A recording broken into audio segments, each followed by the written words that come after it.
નમસ્કાર મિત્રો, સ્વાગત છે તમારું ગુજરાત લાઈવ યુટ્યુબ ચેનલમાં। મિત્રો, આજના સમાચાર વિશે વાત કરતા પહેલા જો તમે અમારી ચેનલમાં નવા છો તો નીચે લાલ કલરનું સબસ્ક્રાઇબ બટન આપેલું છે તેને દબાવીને બાજુમાં રહેલા ઘંટડી બટનને પણ દબાવી દેજો, જેથી મારા આવનારા તમામ વિડીયોની માહિતી તમને મળતી રહે। ગુજરાતમાં હવે મેઘ તાંડવ થશે।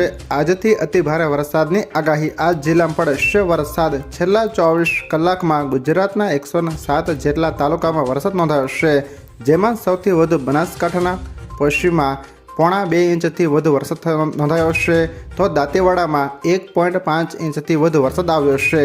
ત્યારે આજથી 4 દિવસ હવામાન વિભાગે ગુજરાતના અનેક જિલ્લાઓમાં ભારેથી અતિભારે વરસાદની આગાહી કરી છે, તો દરિયાકાંઠાના વિસ્તારોમાં એલર્ટ જાહેર કર્યો છે। આજે ભારેથી અતિભારે વરસાદની આગાહી કરાઈ છે। તેના વિશે વાત કરીએ તો આજે પોરબંદર, જૂનાગઢ, દ્વારકા, ગીર સોમનાથ અને દીવમાં ભારે વરસાદની આગાહી કરાઈ છે, તો આણંદ, સુરત, ડાંગ, નવસારી, વલસાડ, દમણ, દાદરાનગર હવેલી, રાજકોટ, જામનગર, અમરેલી, ભાવનગર, મોરબી, કચ્છ માટે પણ આગાહી છે। તો આગાહીકાર અંબાલાલ પટેલની આગાહી પણ આવી ગઈ છે। તેમણે કહ્યું કે રાજ્યમાં 25 જૂનથી ચોમાસાની ગતિવિધિ આગળ વધશે। મિત્રો, આજે સવારે રાજ્યના મોટાભાગના વિસ્તારોમાં મેઘરવો વરસાદ એ ચોમાસાના આગમનનું સૂચન છે। 4 જુલાઈથી 8 જુલાઈ વચ્ચે સારો વરસાદ થવાની શક્યતા છે।